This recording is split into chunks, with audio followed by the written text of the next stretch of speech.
It's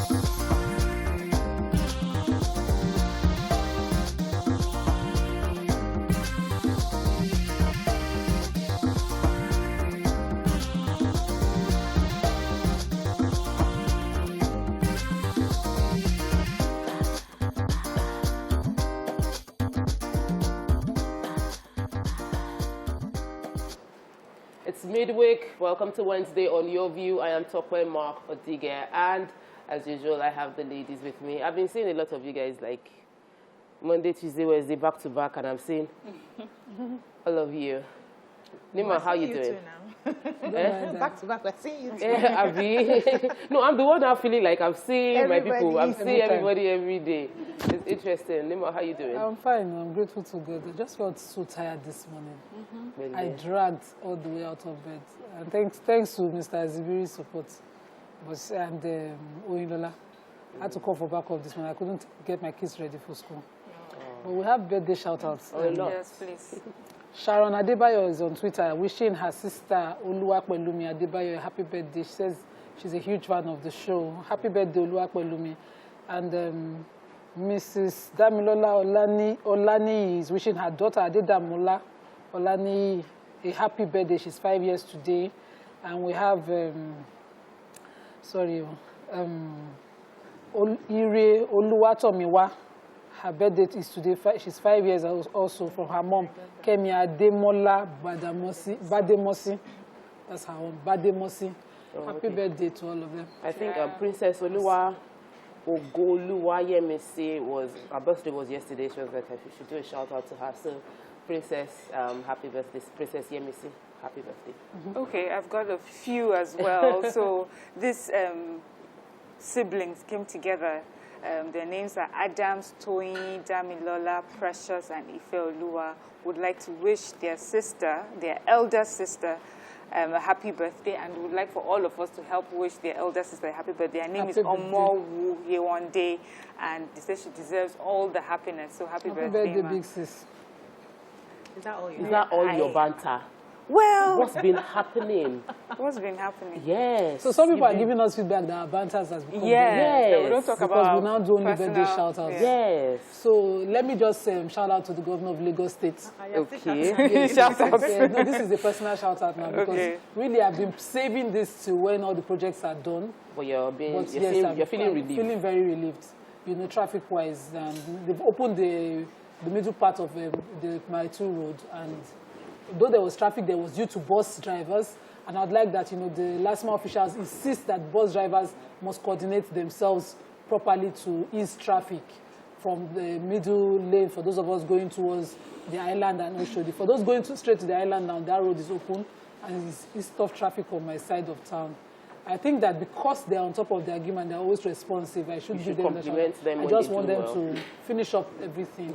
Okay. I have one banter. I saw a video of a 10-month-old baby who got COVID-19, and the mother had just put up some information like if parents, some of the things and symptoms you would notice in a child, I mean a baby who may not be able to articulate what they're going through, and she says there will be symptoms where they're sweating, they seem to always want to sleep instead of just moving around, and you know, this thing, we tend to concentrate mostly on adults who can actually say what they're going through, but with children too, we need to be careful when we notice symptoms like that. They have a better so chance. I have two birthday shout-outs. One is from Timothy, one of our floor managers in the studio. Happy birthday, Timothy. Hello, Timothy. Happy Finally, birthday. we do birthday for us. Yes, He's going to buy us drinks today. Yes, sir. And then my driver as well. Today's his birthday. Wow. Yeah, he just told. I didn't know. Please? He just told me, my own personal driver. He just told me this morning that, Madam, today is my birthday. Hey, well-dressed driver. He dresses very well. So happy birthday, Mr. Chidubim. Thanks for working with us. We love you, and we hope for the best for you. So then, do I have time? I have birthday shout-outs. This one, I have to just say. So today is Pastor Sam Adeyemi's birthday. If you did not say Yes, I cannot but say Do because without honestly, I cannot trace my journey without the teachings and the lessons and the mentoring I got from Daystar. Like I got into Daystar fresh from school, clueless about what I wanted to do, but through the leadership structure. People say, oh, you speak so well, you're a public speaker. I said, I got training in church because there was consistent training and platforms to speak as a cell leader, as a section leader. I led a team. My team broke. Oh, so that's your secret. Yeah. And we were having meetings every Sunday, and we were compelled to address, to send reports. So those were grooming grounds for me in my early 20s, as in I was 19, 20, and I was hired responsibilities. Yeah. And I thank God that I am a proud child, and I can always flaunt my father in the Lord. So, Pastor Sam, happy birthday. Thank you for what you do. He's a trendy pastor. We He's love him. Yeah, so this is the past few years. Yeah. And especially in 2020/2021, he just became quite popular. Yes, but we love him. You know, thank you so much, sir. That's all we can take. We have to go. It's fine, sir. Thank you. Thank you for making the concession for me. When we return, we'll go through the front pages of the newspaper. Stay with us. We'll be right back.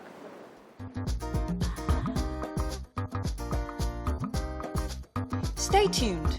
Your View will be right back.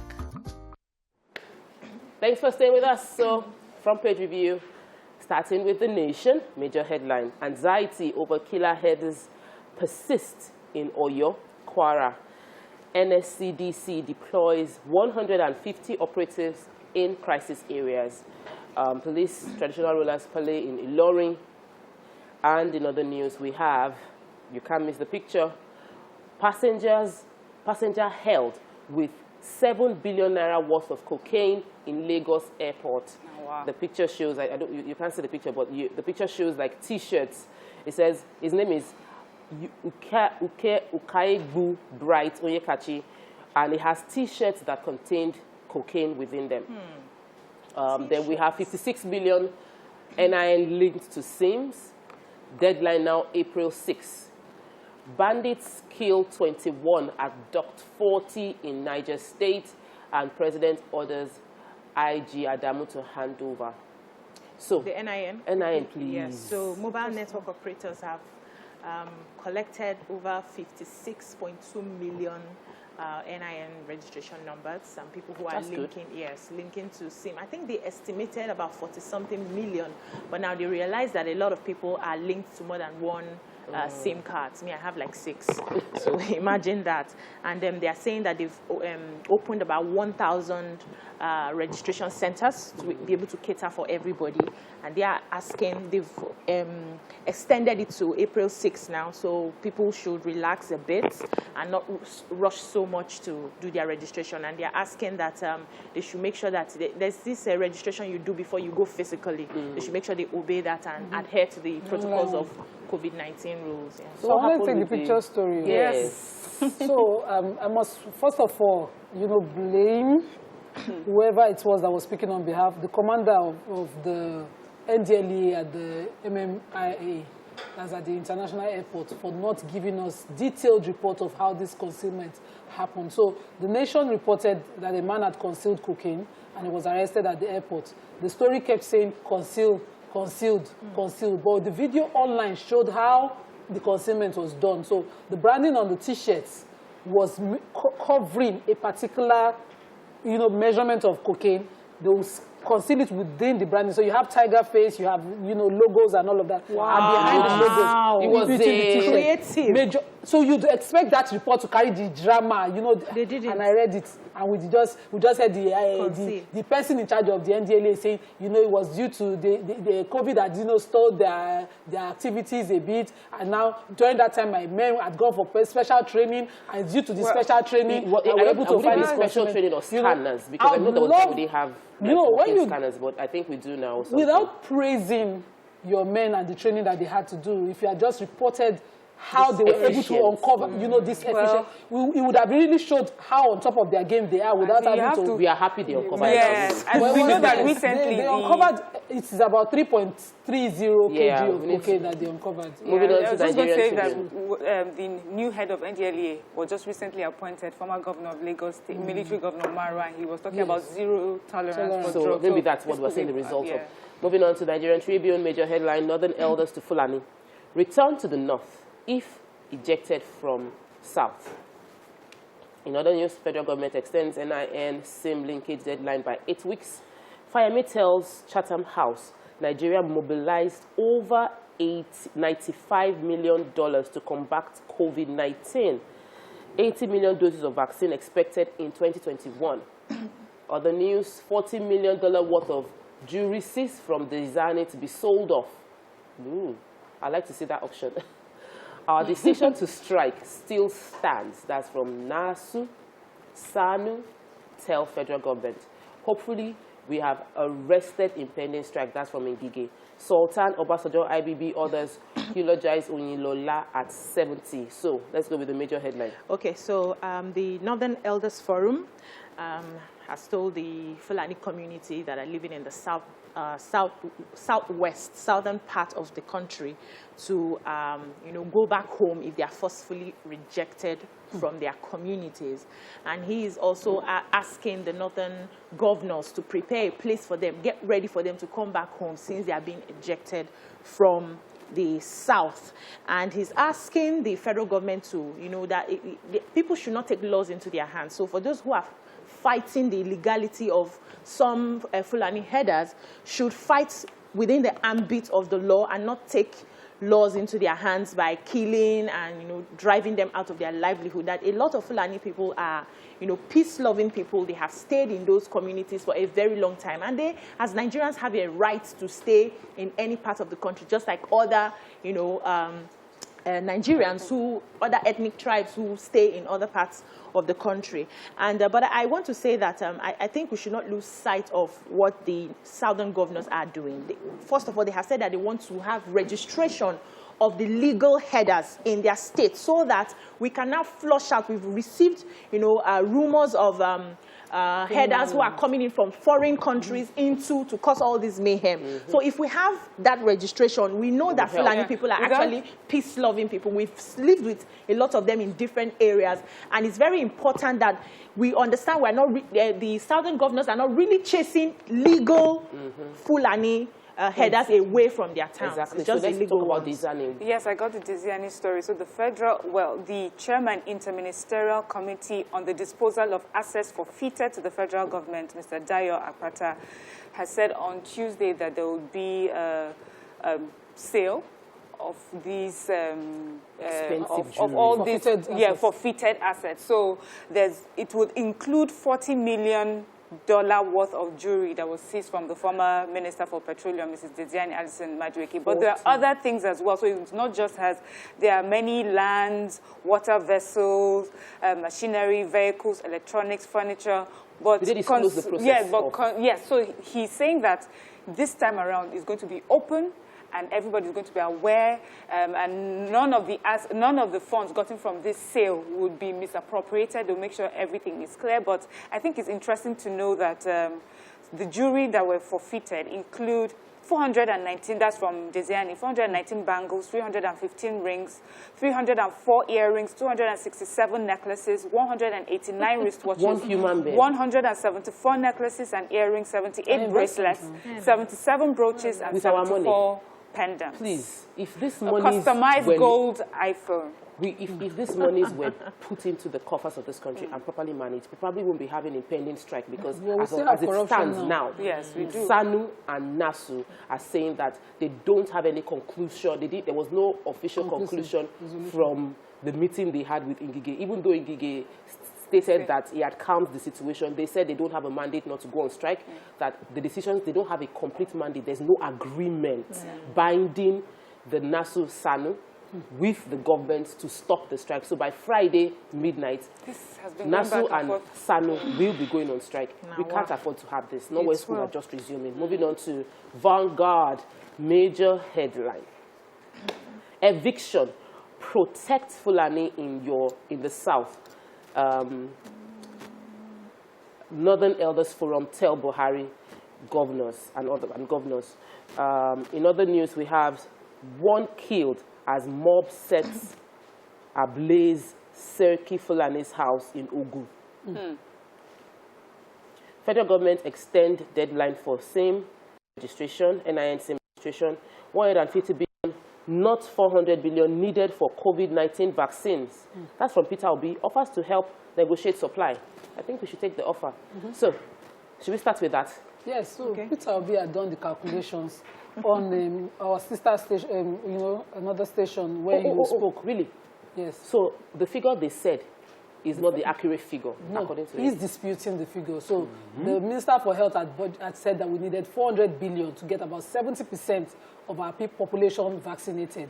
And he is saying that, based on his calculation, he's saying that $2.25, is it cent that they used to $1? $2.25 that it's needed to procure a vaccine from the Indians that, you know, he thinks we should procure from. And he did the calculation and the whole maths, and he landed it at 150 billion.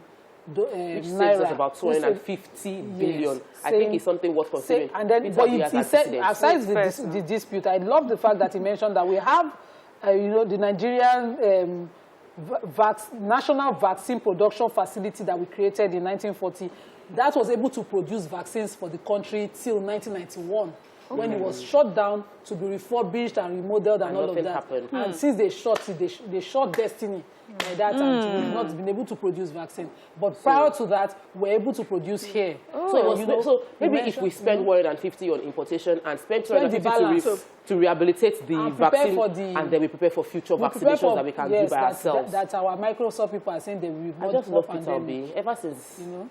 But this is, but then moving on to even if you must dispute anything, you can't dispute that we were able to produce in the past, and that we deliberately not stop. So what happened in Ogun State? Yes, so according to the story, they said the suspected hoodlums on Monday night set ablaze the house of the Seriki Fulani, and one person was killed in the process. About 40 cows were killed in that process. They said it followed a visit by Sunday Igboho, who went there to have a talk with the Seriki, and then mobs took advantage of the fact that he was around to cause what happened. But the commissioner of police has weighed in the matter, is asking that everything should be done legally. They are investigating. And please, I want to just preach for peace over and over again. We need to preach for peace. We don't want crisis. Moving on to Daily Sun.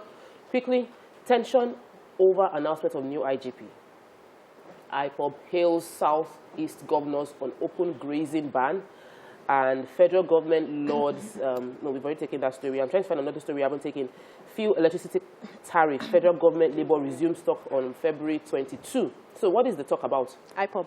No. The fuel electricity tariff. I didn't take it. Oh, okay. So let's do the IPOB then. All right. So indigenous people of Biafra are happy with the southeastern governors for banning open grazing in the region. You know, I think that was Monday. They advised that they take, do the same thing that the southwest governors have done. That's banning open grazing in the state, and they've done it. So IPOB is happy, and they are saying that they will enforce anywhere they see, open grazing. So they are going to. The job of the police. They said the rule has been given by the government, but if the government is not ready to enforce it, the Eastern Security Network, one of the reasons they were, brought about was for them to be able to protect lives and properties of the people in their state. And they are saying that somehow the security operatives from the federal government are really overwhelmed. So they are going to really enforce it, and they are seeking for support. Final paper for today, The Punch. Major headline. It sounds very strange to be taking punch last. Yes. Panic in NYSC headquarters camp as resident officer dies of COVID-19. That's a story we must take. How I discovered 3 children with my ex-wife wearing mine. I don't even think we can take that because it's really, really like... Well, let's take it. Yeah, so there's a panic amongst NYSC, the NYSC Corps in general, because a resident officer had died in Kano. He had been posted to Kano, it says, and then on Tuesday he fell ill and died. He was being treated for his symptoms and he died. And so, of course, they have people in the orientation camps who are afraid, and there are reports and allegations that they may be people who already have tested positive for COVID or are showing symptoms.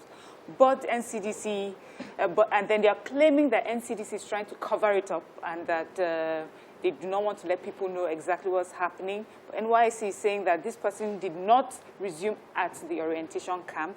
He went to represent the DG, at an event, not at the orientation camp. And when that happened to him, he was receiving treatment, and that they had done all the tests for everyone there at the orientation camps, and there's none of the officers that are there that have tested positive for COVID-19. And they've also made sure that the numbers per camp is down to 800 instead of the usual numbers you would normally have at camp. Can we just not do camp?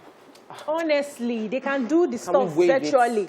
People virtually can and then post can we them. wave camp and then deploy people straight to the companies? straight to. So I there don't was know a what story that we didn't take camp in the paper, is the story concerning the IGP of the Inspector General of Police, because it's going to be our hot topic. So after this short break, we'll go into our hot topic for the day. Stay with us, we'll be right back.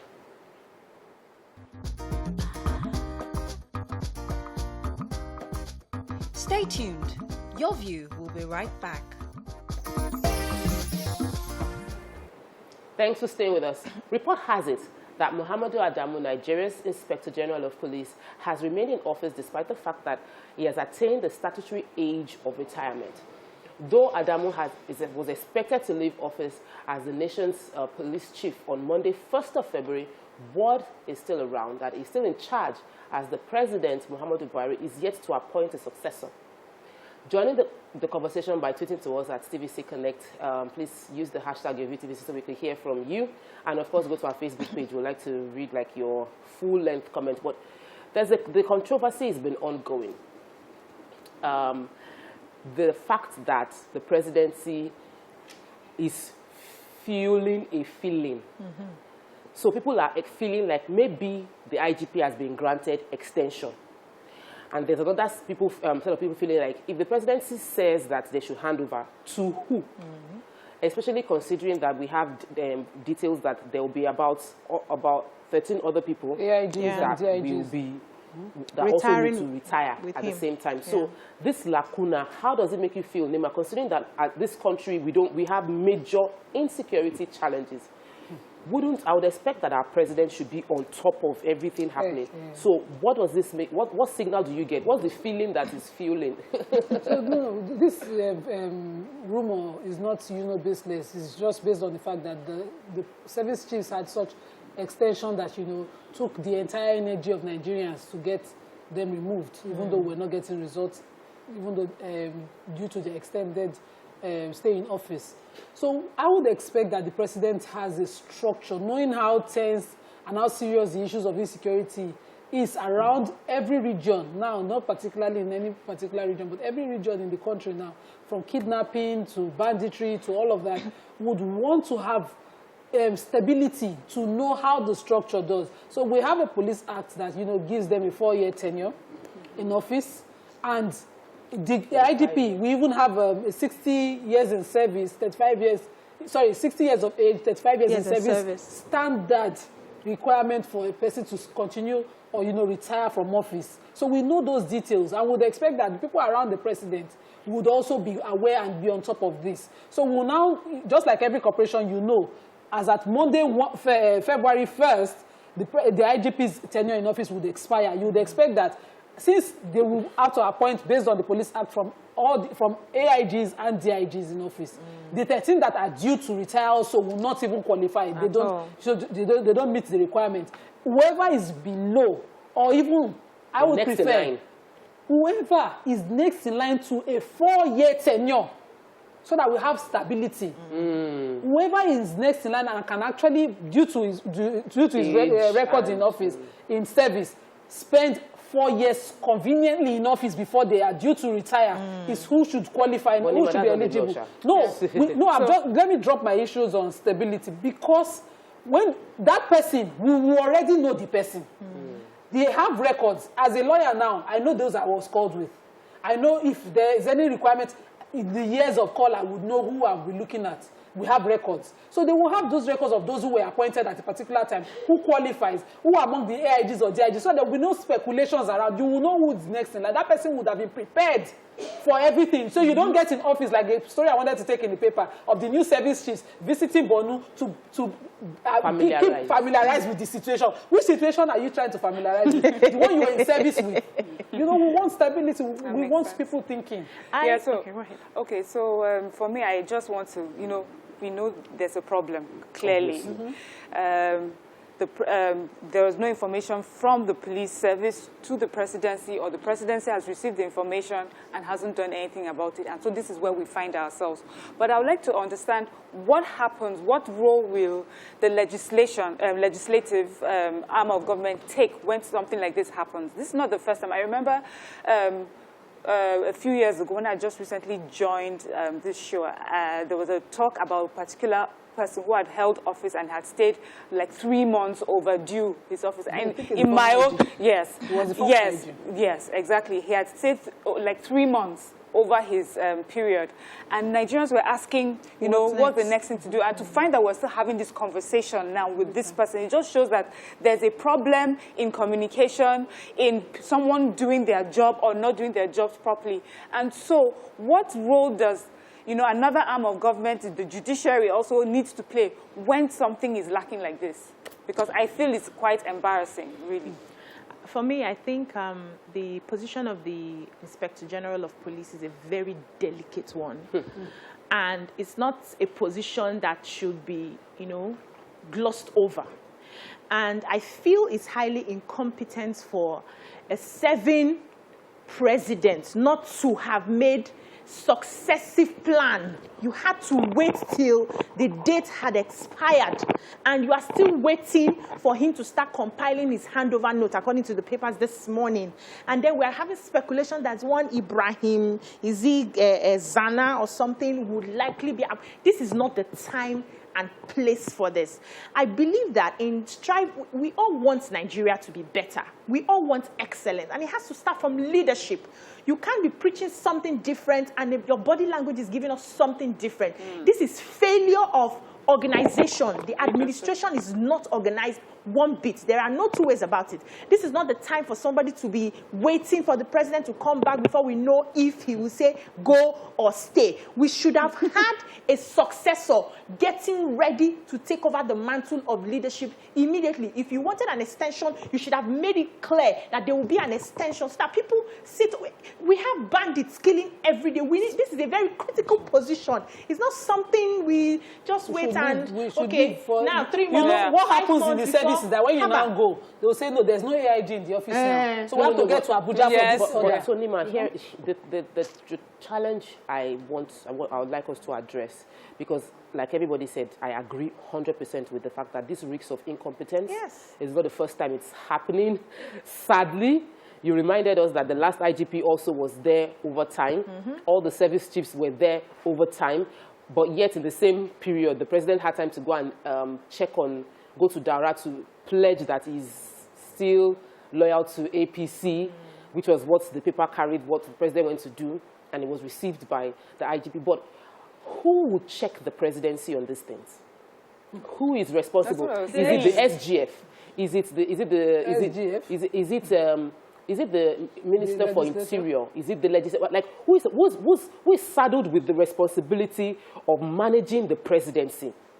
You know, so that's what I'm saying. Checking and balancing. Not checking and balancing. So who checks when they don't? Who checks this? Who would like warn the president or punish the president for doing this? That's another one. But who is supposed to support the president? Who's supposed to assist the president? That's the first person. So you'd expect that, you know, what's his name, the Kwara man, the Gambari, should be the one to help in sourcing who will be next in line, because he's as a kitchen cabinet of the president, is on top of this. He would have dropped the names and those who are qualified. So the president then, you know, goes into their checks and they do whatever check they expect to do of them. This is another responsibility of Gambari. That I would expect is Gambari's duty. But the appointment of service chiefs, IGP, is solely the president's powers, and that's where we have issues.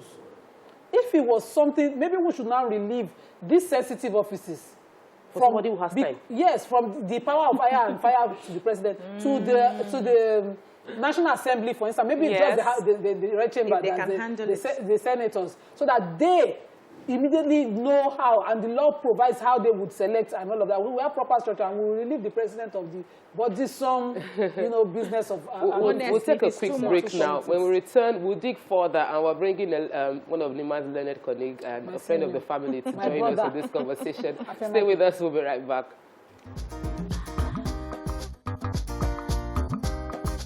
Stay tuned. Your View will be right back.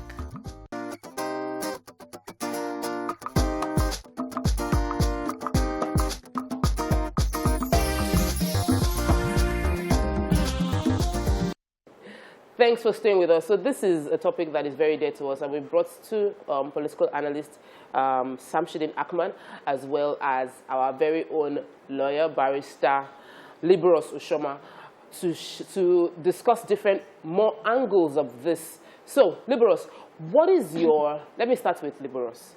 What is your first take when you, when the story broke that the IGP is due for, when the story broke that the IGP is due for retirement, and there is no person, there was no person he's handed over to, we have no idea if he's been granted extension or not. What was your first take? What was your first opinion? How did you feel when you heard about that? Good morning and thank you. Good morning, Nigerians, and wherever you're watching us from. I felt indifferent because I knew that it was going to be the same thing. Let me quickly take you down memory lane.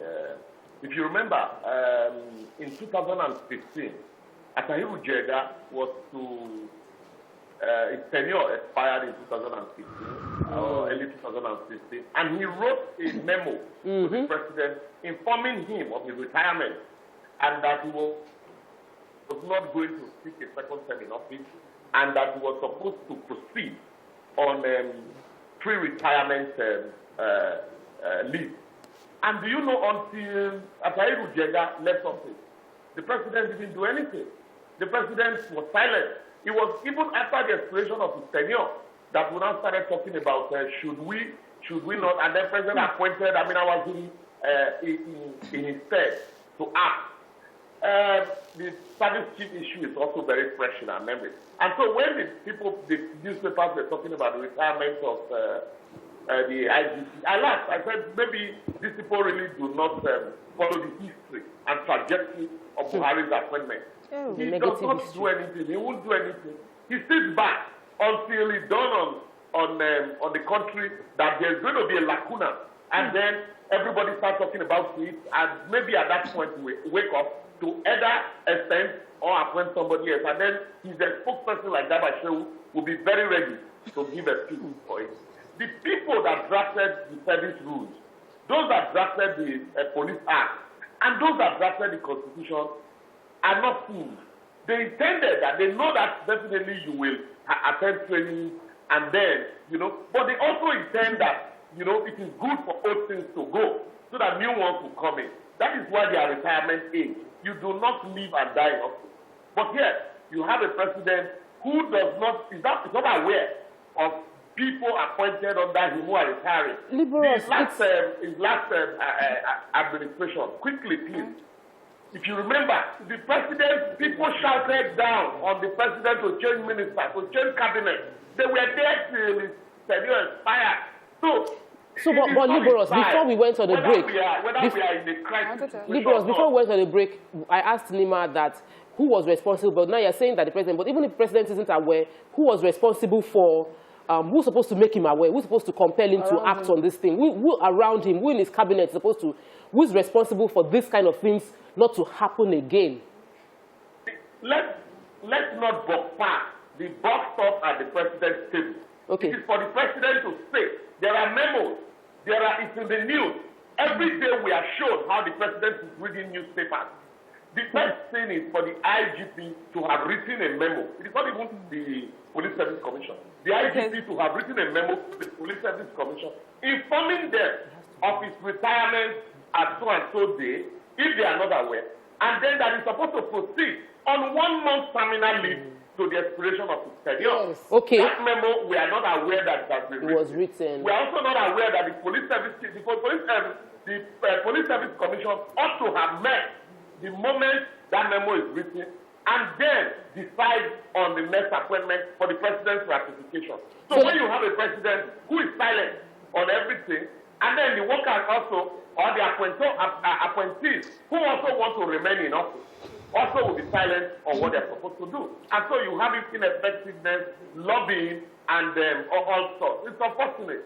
Okay, so Mariam has a question for you. Yes, I would like to know your opinion. When he came with the service chiefs, what we heard was, the president knows what he's doing. There's a thought process that, he has. that helps him to finally determine who is supposed to be in office. So I'm wondering, is there a thought process? Is there a way that he's doing it? Maybe this is a strategy we are not understanding. You know, there's a strategy, that happens for things like that, where it may take some time before you finally appoint someone. Or is it that the president is unaware completely of what is meant or what is supposed to be done? In 2016, the president said he wished we were younger. That should have told all of us that the president, there are a lot of things wrong with the president that we are not aware of. The president is not, you have, let's assume that everybody around the president is incompetent. And so, even the Nigerians that are speaking, we are told that the president reads newspapers. Also, even if the people around him are incompetent, and I know that he has some competent people around him, who would have been sending him memo? But if the president fails to act on it, will you blame anybody? What you have is a bunch of, incompetent behavior that we keep endorsing day in, day out. We create excuses for it. So, this style of the president is not working for the country. Even if it's his style, he ought to have known by now that it's not working. The service chief, people complain. He said, people came out to defend, their remaining in office, that they have worked so hard. You don't change a winning team, midway. That there is a tactic that the others are not saying. Also, in this case of the police, very soon they will tell you that the police service, the police IG is working so hard. Remember, mind you, the president told us that he has grown so lean. When they asked him about insecurity, that he saw the IG and the IG is looking lean. So that means he's working. So that tactic, if every other person in Nigeria, at least 80% of Nigerians are not feeling the tactic. At least it behoves on the president. So change his tactics. And not even if that is his best tactic.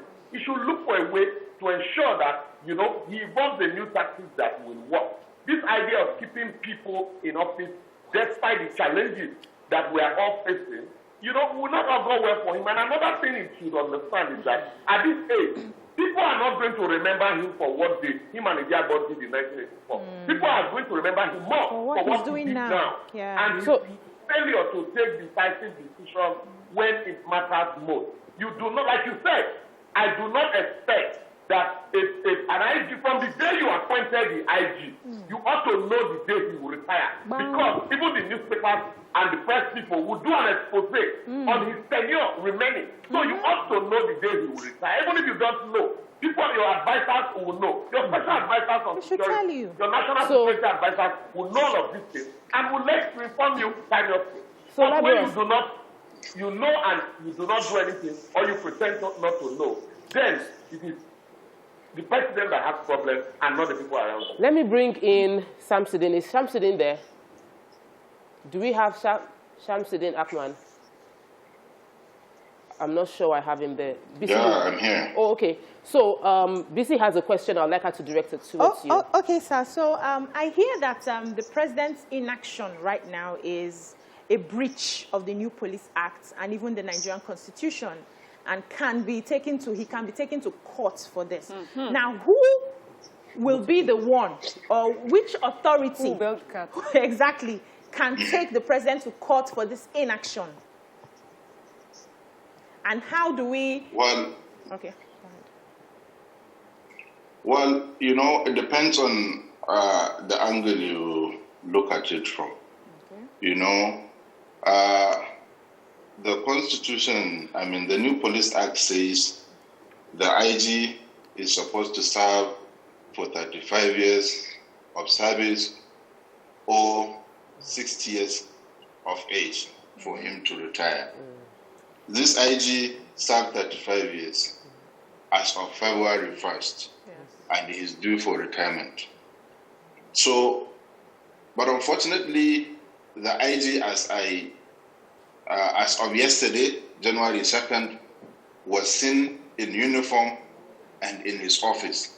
Not only in his office, was even in a presidential movement that received and welcomed the president from his hometown, Daura. So that alone is enough a breach of law and order. And the IG is supposed to be the number one, you know, person responsible for keeping law and order in the country. So by his action itself is, of course, a breach of law and order in the country. And the president, seeing him in that uniform, is expected to scold him, you know, even in public, for the world to know that the president is not happy with what he did. So nothing has been done. And the IG even, I don't know whether he's even in the office today. So now the problem is, the new act says the president should call a meeting of police council. And it is in the instance of this police council that the new inspector general should be announced. Okay. They will advise the president that so-so-so person, and based on the provision in the act, so-so-so person is the right person to be appointed. Okay, so as it is right now, we don't know who is going to sue the president to court. Exactly. We don't know who is going to hold the president accountable. For this. And Nima, what's your question? What's your own? Okay, so my concern is, what should we expect? How do we deal with unexpected things happening now with the continuous stay of the IG in office? So, according to the papers this week, we have three DIGs retiring and 10 AIGs retiring. Yeah. That leaves about 5 DIGs in office. If an appointment comes from the AIG side, those 5 DIGs automatically resume retirement leave. What should we expect? Or who would we expect within that framework would be appointed? What I'm saying is because we don't want a situation where nepotism that people are suspecting becomes the order of the day. Again. If we know for a fact who is next in line, nobody would be wondering whether it's Igbo, Yoruba, or Hausa. Shamsuddin, please, would you like to take that? Yeah, you know, the issue is not about the ethnicity of who comes in. The issue is about what the act says. The president is known to be a respecter of rule of law. And what the act says is that anybody that should come in as the new Inspector General of Police should have at least 4 more good years remaining in the service. Good. So let Mayam bring in a quick question. Okay, I just want to know if the IG can take, he can go ahead and retire, even though the presidency hasn't made provision for who should take over from him. Is that a possibility? And can he still be acting as IG, even though he's already passed his tenure? No. Look. There is regimented order. There is already a regimented order in place. And this regimented order says anybody that attains this age of retirement should automatically hand over to the most senior in the office. And this regimented order is what is expected the Inspector General to apply in this case, even without any communication from the presidency. It is expected that the Inspector General, as he hinted in the last management meeting he had on Monday, that since there is no any communication, everybody should remain calm and let the regimented order be applied. Okay, sir. Thank you so much for We need to go on a commercial break, and sadly we need to end this topic, but it's something that we'll still continue to discuss because obviously the president hasn't given us the name of the next IGP based on how challenging our security landscape is. This is not the time to have a lacuna in the police leadership. But while we are waiting for the president, we preach for peace amongst all stakeholders. Stay with us. We'll go on a quick short break. When we return, we go into other topics.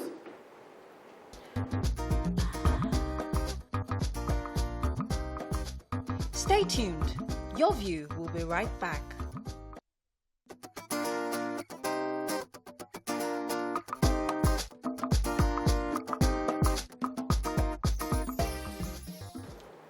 Next, we move into Women We Love. It's been a while. Thanks for staying with us.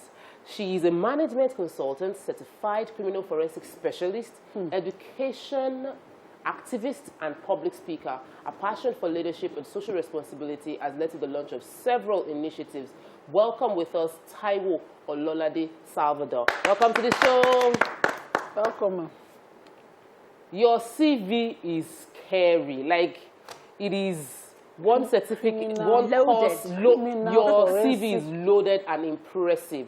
Please tell us how you acquired that level of academic excellence over the period of the years I've seen. That it was really, really impressive. So tell us about yourself, man. Can you hear me? Oh, we're having technical issues with the woman we love, but something was already itching me to say concerning the last topic, because I felt like there are a few people that we need to blame concerning, and I think we need to point and blame without insulting or shaming anybody. The police service chief have dropped the ball here on this one. There should have been a statement publicly exonerating themselves that they've done what they should have done in the process of ensuring we have the Police Service Commission. Police Service Commission should have done. They have a responsibility in this challenge we are in. Another person that should take responsibility is the IGP himself. There should have been a communication officially saying, I'm going to be stepping out. This is the legal thing to be done. And of course, the master of all responsibility lies with the president, which we've already addressed. However, there's another set of people that we haven't really touched on, which is the legislature. What do you expect, Mariam, your representative should be doing to deal with this situation? Well, if you heard my opening you statement, at it already. Yeah, I did. I asked the legislative arm and the judiciary, like, what roles can they play when situations like this happen, especially as it's a recurring situation with this administration. Okay, we have our guest back. Can you hear us now, ma? Taiwo, are you with us?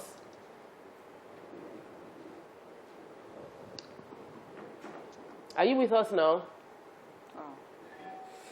I can't hear anything. I'm so sorry. Okay, BC, let me come to you. I hear you were asking the question. Oh, okay, we can hear you now. Welcome to the show. Sadly, we're having technical issues with, I think it might be from our end. BC, Maya might hear you. You're asking questions, but I don't even want to ask questions. I want to make demands. I want a demand specifically that this is what I would like my representatives to do, because at the end of the day, they are representing us. And when we have any grievance concerning what is going on in the environment, we can't go and address we can address presidents, we can call him out, but who would help us effectively handle him legally? It's the representatives. For me, I think that when it comes to leadership, everybody has their roles and responsibilities. And one of the reasons that you have clear, distinct roles and responsibilities is that if there's something lacking, you know exactly who to hold. Now, in this case, is the president's appointment. I'm not going to blame any other person. I am going to blame the president. Did you appoint? When you appointed, who did you give it to? Are the legislatures aware? Are the legislators aware? Is the police commissioner, service commission aware? Is the IGP aware of the next person in line or who is taking over from him?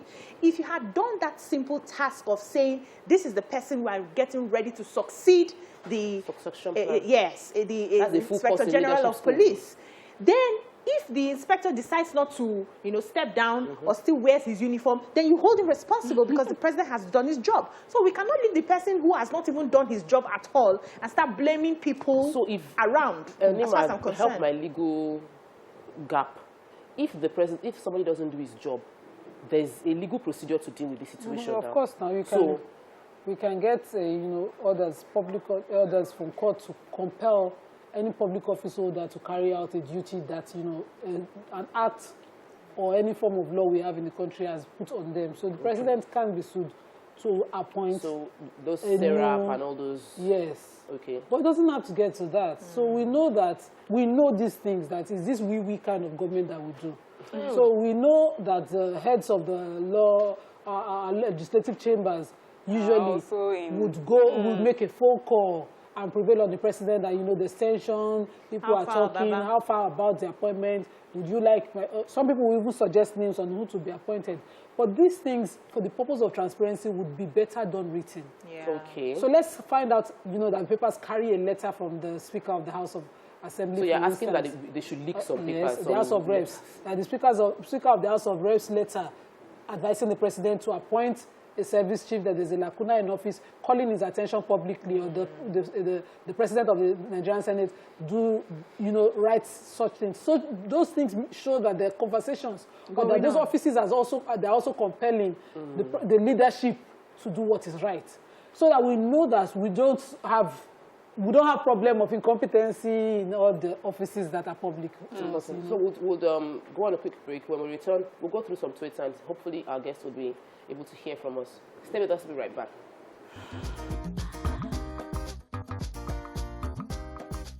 Stay tuned. Your View will be right back.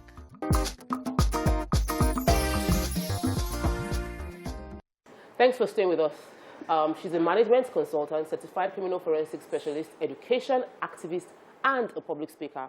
I want you to welcome once again with me, Taiwo Ololade Salvador. Thanks for staying with us. We've been having technical issues. We want to really, really dig in with you as a woman we love. Welcome to the show, Taiwo. Thank you for having me on this show today. I appreciate it. Good. So tell us a bit about you. How did you, I mentioned earlier that you have like a very, very impressive CV, and I want to talk us through how you achieved that and what were you trying to achieve by going for all these multiple courses in different fields entirely. Wow, my name is Taiwo Ololade Salvador. Okay. Growing up in Lagos, I went to CMS Grammar School. I have one teacher that really very hard on us. Mrs. Kasumo, mother of our TV. I think maybe you're watching your TV or something. If you're watching your TV, it's echoing back to us, or the audio receiving you on two. So would you turn off your TV or turn off the audio somewhere so that we hear you only? So don't listen to us. Maybe listen to us, but don't listen back to yourself. Are you there with us, ma? It's very tough on us. I'm here. Can you hear me very well? Better. She's very tough on us. And she will tell you, because you see yourself here today, you don't know where you're going to be. And you cannot say you want to have one career. You must be able to have knowledge in different areas. So when they call for this, you will have knowledge and idea in that area. So leaving Nigeria to US in 1986, I was like, okay, when I get to US, it's kind of new thing to me. I didn't know what to do. But with the training and the support that she gave us, I was able to start with volunteering because I didn't know what to do at the beginning. I started with the volunteering. I volunteered for the home, privilege home. I volunteered for the youth. I volunteered for the governor's office in New York and the mayor's office. So from there, I was exposed to different things. And sometimes we have to go to the court. And I see the way they dress and the way they talk. And I'm like, I want to be that one. I want to be this one. So, and I went and asked somebody, how can I start this journey? They gave me the right way, like a counselor. So I went and enrolled to different schools. My goal is to have idea and knowledge of things that I can bring back to Nigeria. How did I get into criminal justice? Left and right in the 90s, a lot of Gambinos, the crime family, are all over the New York. And when you see all the lawyers going in and out, I say, okay, that is the area that I want to go to. What are they talking about? How are they helping these people? But it now dawned on me. When I did my research and the courthouse, the amount of the parents are not able to do anything. Then they're ward of states. So they are being sentenced to 5 years, 10 years, probation, community service. And I was like, yepa. I started the class. I moved from New York to Florida. In Florida, it's more conducive for education. As long as you can read or go to school till 90 years old, you can do whatever you want. So I started with that. Going to court, I started with paralegal. Then from paralegal, I now said, I don't want to be doing too much research. I want to be in court doing that job, go. So I switched career to criminal justice. When I got to criminal justice class, I was like, wow, this is it. We're training with the FBI, we're training with this, we're training with that. Some of my professors are FBI trained. And that's how I started. Finishing the school, and I said, okay, I want to major in the area where youth and community can be benefited from what I did. So I started with mental health.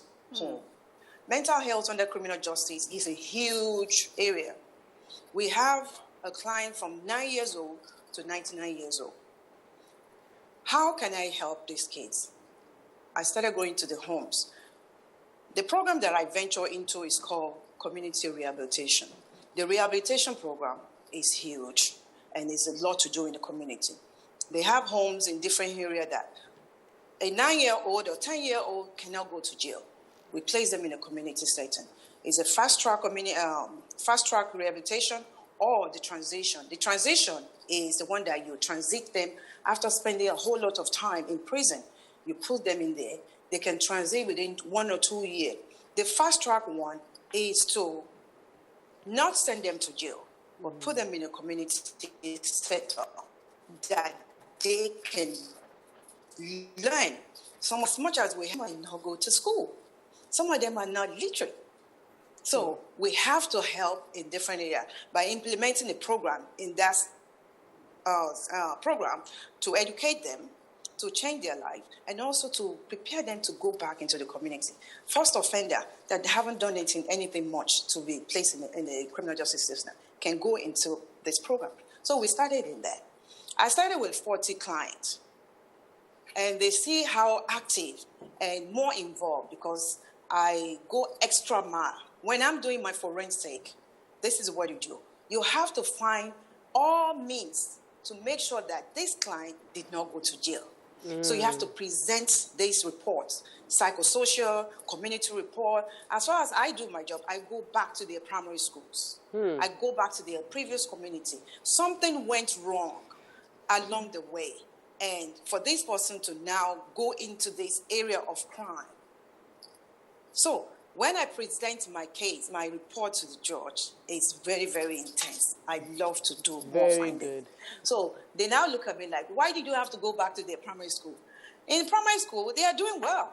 But along the way, something happened. It could be a divorce. It could be lack of income for the parent. It could be the community. It could be peer pressure.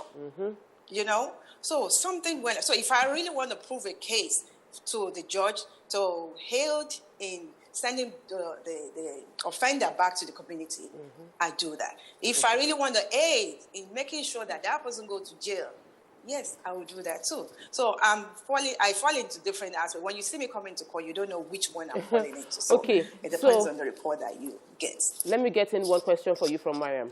Yes, so going through what you've done, you're working with Rapid Response Unit here in Lagos, and you major, specifically on cultism.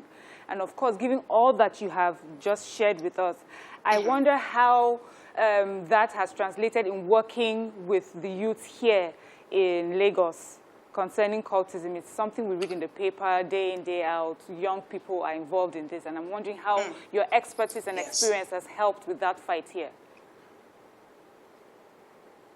Okay, you have to understand crime. There's a home crime, there's a community crime, there's a state crime, there's a peer pressure crime. People doing the MMM, that's another crime, and that's peer pressure. And that's peer pressure that breed greed. So what you have to do, you need to understand the terrain, the area, the community. What is the community giving the kids? What is the community giving the parents? Some parent doesn't have the knowledge, but in the community, there's a whole lot of different things. This one is selling this one is doing this one is doing that, and the kids come into that setting every day. So when they don't see the love at home, definitely you know they're coming to their peers outside. And some of them are being pressured to go into that. crime. So you need to understand, study crime. Like this computer crime study. We study different crime and how we can stop or minimize in certain area. So what we do, if a particular crime like the blood, we have area in Florida, this part cannot cross to this part. There's only one road that leads them. If this one comes here, there's an issue. Nigeria, we need to study our community. And we need to have the community support, the community development. Back in the days, if you walk through the street of Surulere, where I grew up, they know where you're coming from, they know where you're going. If you're doing anything not nice, you know, they will call you, they will let your parents know. You'll find out, how did they know? How did my parents know what I did back then? And they will be beating you from this street to that street till you get home. But here, we don't have it anymore. We have different people that come from different states, settled in Lagos. That culture that we have is not there anymore. Everybody is hustling for money. Parents is hustling for money. Parents is talking about money in front of the kids, how to dupe somebody, how to gain somebody. They're selling pure water for 10 naira, but I can sell it here for 20 naira. What are you breeding in that child? To know about greed, to steal, to con somebody. You need to, the police need to study more crimes in certain area. You cannot use the crime in Shomolu, sorry about Shomolu people, to judge the one in Ikoyi. It's a two different crimes that they have been committed. So our police department, our RRS, our CID, they need to study a particular crime that, with this pool. You know, back then, pool destroy homes, pool destroy family. But now we are glorifying pool. Bet this, bet that, bet it. Did you know how many people are crying right now? Even dead because of somebody used their money to do betting. A lady was supposed to get married, and the brother used the money to go and pay for the ajogba, all the stuff for the wedding. He used the money to go and bet. Win 79,000. He put the 79,000 back and win 0. Okay. So we need to come back to community police if we really want to work on the issue of crime. Sadly, and gang. We are completely out of time, and then you're seriously a wealth of knowledge. We'd love to bring you back on the show. Bisi, would I ask the last very question? quick question. So what are you currently working on? What should we look out for? Okay, stemming from all the program that we did do in US, I now decided that, Taiwo, you are coming home. I came home to Nigeria. I left a job that's paying lots of money, and I said I want to come to Nigeria. I want to set a precedent for my own kids. They didn't grow up here. How can I tell them about home? So I said, okay. I came to Nigeria. I went to different community that I want to just volunteer. It's not even an NGO there. And I want to volunteer to read to the kids. Because I went around and I see that the level of reading in Nigeria, Oga, our kids don't read anymore. I do competition in writing poem. I can write poem. I can write letter. But now, they don't do it. So I said, okay, if I start with something like that, judging from what Mrs. Kasumo trained us, I said, okay, let me start reading with them. Oh my goodness. Let me start listening to them. Totally out of time. There's no way, as in, I feel so, it hurts to cut this story because I want to hear the entire gist, but we're out of time.